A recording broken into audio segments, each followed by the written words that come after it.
बिहार नवनिर्माण अभियान की शुरुआत से पहले जनस्वराज के सूत्रधार प्रशांत किशोर मुजफ्फरपुर पहुंचे और पार्टी कार्यकर्ताओं के साथ बैठक कर संगठन को मजबूत करने का आह्वान किया।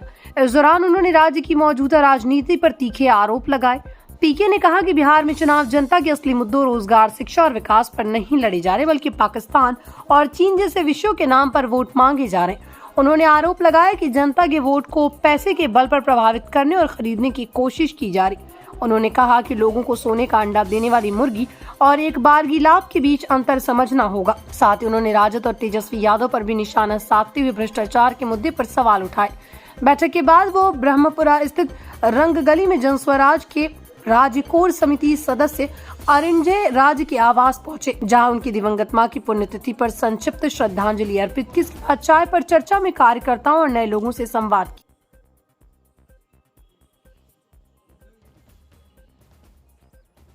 मुजफ्फरपुर इसलिए पहुंचे हैं कि चुनाव परिणामों के बाद गांधी भितिहरवा आश्रम से जनस्वराज की तरफ से जो घोषणा की गई है कि बिहार नवनिर्माण को लेकर एक नया अभियान शुरू करेंगे।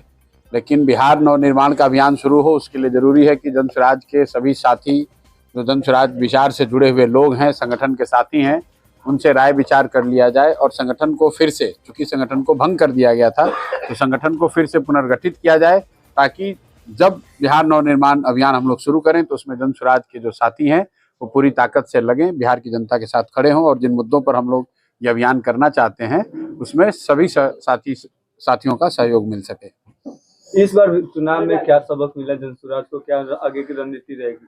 अब आगे की रणनीति क्या रहेगी? रणनीति यही है कि जो जनता की बात है उसको आगे कहते रहना है, बाकी जनता को तय करना है। जनस्वराज को सफलता, चुनावी सफलता मिली या न मिली, बिहार में आज 1 करोड़ से ज्यादा बुजुर्गों को, विकलांगों को, विधवाओं को 1100 रुपये पेंशन मिल रहा है। यहाँ पर लोगों को जनस्वराज ने बताया कि अगर आप सही व्यवस्था बनाएंगे तो हर महीने आपको 15,000 20,000 रुपये मिल सकता है हर परिवार को। लोगों ने जनस्वराज की व्यवस्था नहीं बनाई, लेकिन उनको 10,000 रुपये तो मिला है। लोगों को बिजली फ्री हुई है। तो जो बात जनस्वराज पहले से बता रहा है कि अगर लोकतंत्र मजबूत होगा, जनता के सामने विकल्प होगा, तो जनता का फायदा होना ही होना है, चाहे जनस्वराज को फायदा हो या किसी दूसरे दल को फायदा हो। हम लोग जनता के सामने जो विकल्प रखा है हम लोगों ने, उसको लेकर आगे बढ़ेंगे। जनता को ये बताएंगे कि 10,000 रुपये लेकर अगर आपने वोट दिया तो वो तो एक दिन आपको मिला, काम खत्म हो गया। अगर आपने जनस्वराज की व्यवस्था बनाई होती तो हर महीने वो पैसे, उतना लाभ आपको हो सकता था। इस बार हम लोग जनता को समझाने में असफल रहे हैं, लेकिन अब वापस फिर से जाएंगे और कोशिश करेंगे कि उनको फिर से बताया जाए कि आपकी स्थिति 10,000 रुपये से नहीं सुधरेगी, 5 किलो अनाज से नहीं सुधरेगी। जब तक आपके बच्चे पढ़ेंगे नहीं, जब तक यहाँ हर प्रखंड में, प्रखंड स्तर पे फैक्ट्रियां नहीं लगेंगी, जब तक यहाँ रोजगार नहीं होगा, पलायन बंद नहीं होगा, तब तक स्थिति नहीं सुधरने वाली है। लोग 10,000 रुपये मिला है, अभी धान कितने में बिका? 1,400 रुपये, 1,500, 1,600, 1,700 में बिका। आप बताइए, 2,300, 2,400 रुपये का धान आपने बेच दिया 1,600 रुपये में, तो 10,000 रुपया आपको सरकार ने दिया और आपका 50,000 रुपये का अनाज में नुकसान हो गया। ये तो लोगों को तय करना है कि सरकार आप ही के पैसे से आपका वोट खरीद रही है और फिर 5 वर्ष वही भ्रष्टाचार, वही परेशानी, आपके बच्चों के लिए पढ़ाई नहीं, आपके बच्चों के लिए रोजगार नहीं। बिहार के जो युवा हैं फिर वापस गुजरात में, फिर वही तमिलनाडु में। अब तो मोदी जी नहीं आ रहे हैं। चुनाव के दौरान मोदी जी आए, उन्होंने बिहार को बड़ी बड़ी बात कही, लेकिन बिहार के बच्चे जब छठ के बाद वापस गुजरात में जाकर नौकरी मजदूरी कर रहे हैं, तब तो मोदी जी नहीं कह रहे हैं कि भैया बिहार में ही फैक्ट्री लग जाए।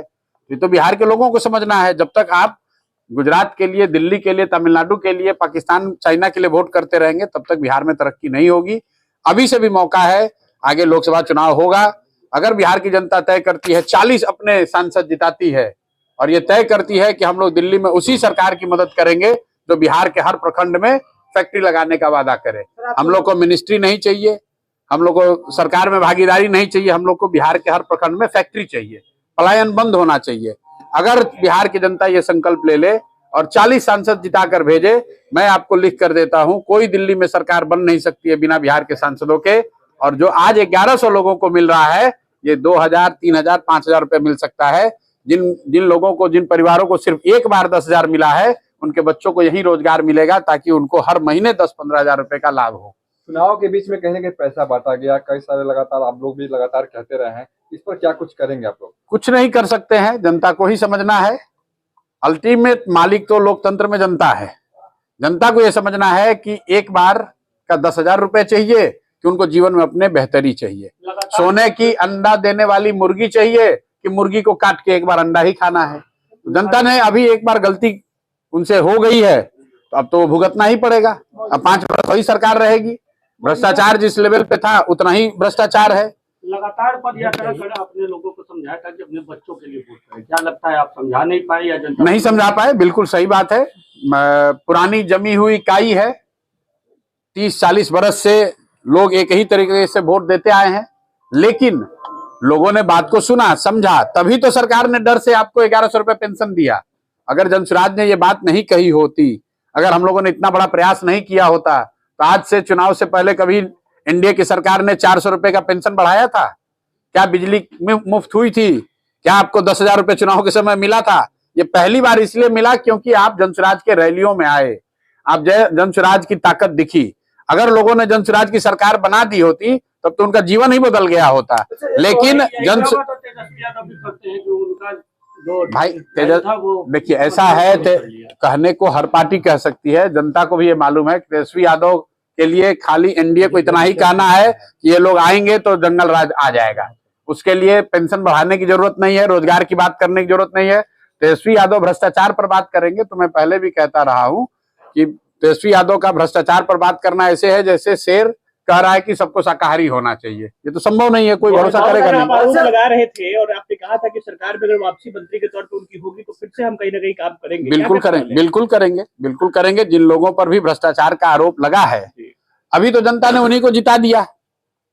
तो जो लोग ये कह रहे हैं कि फिर से आंदोलन कीजिए, बिल्कुल आंदोलन किया जाएगा, लेकिन जो भ्रष्टाचार के मुद्दे जनता के सामने रखे गए, जनता ने फिर उनको 1-1 लाख 1.5 लाख वोट दिया है, तो भाई अभी तो वही रहेंगे मंत्री। आप मालिक तो जनता है, हम तो अपनी बात रख सकते हैं। लेकिन अगर आप भ्रष्ट मंत्रियों को जिताकर भेजेंगे, भ्रष्ट नेताओं को जिताकर भेजेंगे, तो फिर आप ही तो देख रहे हैं कि रोज रेप और मर्डर हो रहा है बिहार में। अभी मुजफ्फरपुर में लोग बता रहे हैं कि छोटे बच्चे गायब हो रहे हैं, बहुत बड़ी समस्या है। तो आप अगर गलत लोगों को चुनाव करके भेजेंगे तो पंचायत में, ब्लॉक में, अंचल में क्या भ्रष्टाचार खत्म हो गया और बढ़ गया है? तो आपने गलत लोगों को जिताया, अब गलत ही भुगतना पड़ेगा। बहुत सारी जनता कह रही है कि अब दल के दलदल में नहीं फंसना है।